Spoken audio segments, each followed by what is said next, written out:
Hi there, and in this episode, we're going to look at how ethnicity influences educational achievement in schools. Now, there are wide differences between ethnic groups and educational achievement.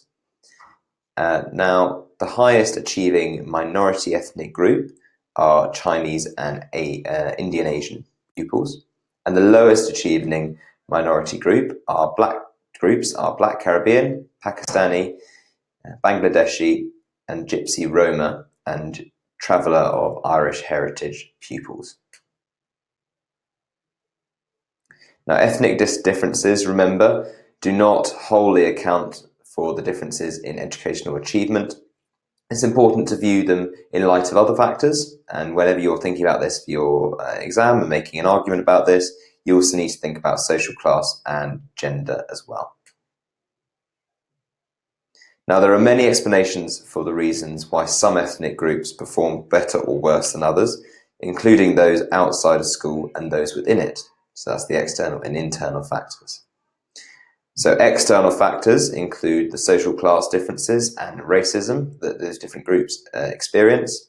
And internal factors include language differences, teacher expectations, antisocial school subcultures, and ethnocentrism, which is just when ethnic groups tend to stick together.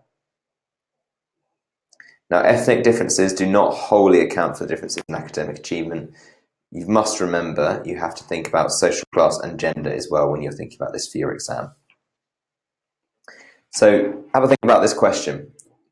What is an example of an external factor influencing academic achievement between ethnic groups? There are two we've talked about. If you can't remember them, they were social class differences and racism.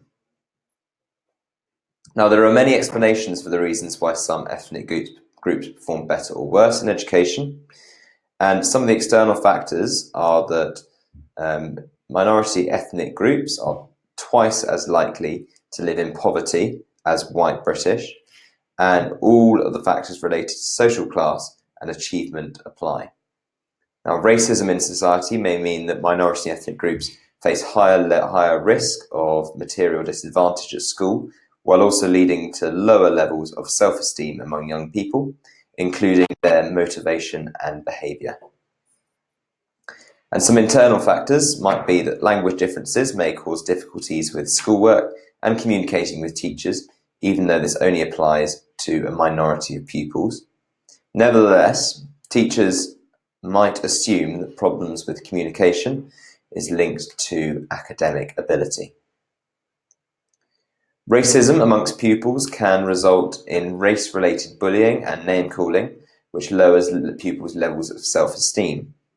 And there is evidence that indicates that some teachers might hold negative racist stereotypes of some minority groups. That's from a study by Gilborn and Udell in 1999. Now, this might result in some pupils being ignored or labelled as disruptive in the classroom. Now, some ethnic groups might also be thought of as lost causes and thus become the subject of educational triage and placed in lower ability sets. Poor white and some minority ethnic group pupils may form antisocial subcultures as a means of obtaining peer group status that's denied from them in the school.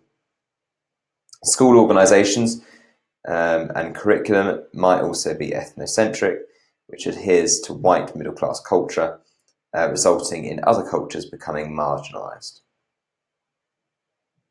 So remember that some ethnic groups may be thought of as lost causes, and thus some subjects might be, some of them might be subjected to educational triage, which is where people are placed in lower ability sets, not because they're lower ability or have less capacity to learn, but because of their ethnicity.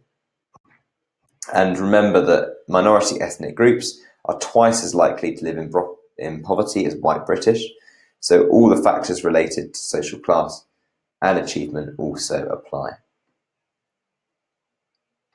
There's also, you've got to think about the school organisation and curriculum may be ethnocentric, which adheres to a white middle class culture, but can lead to other groups being marginalised.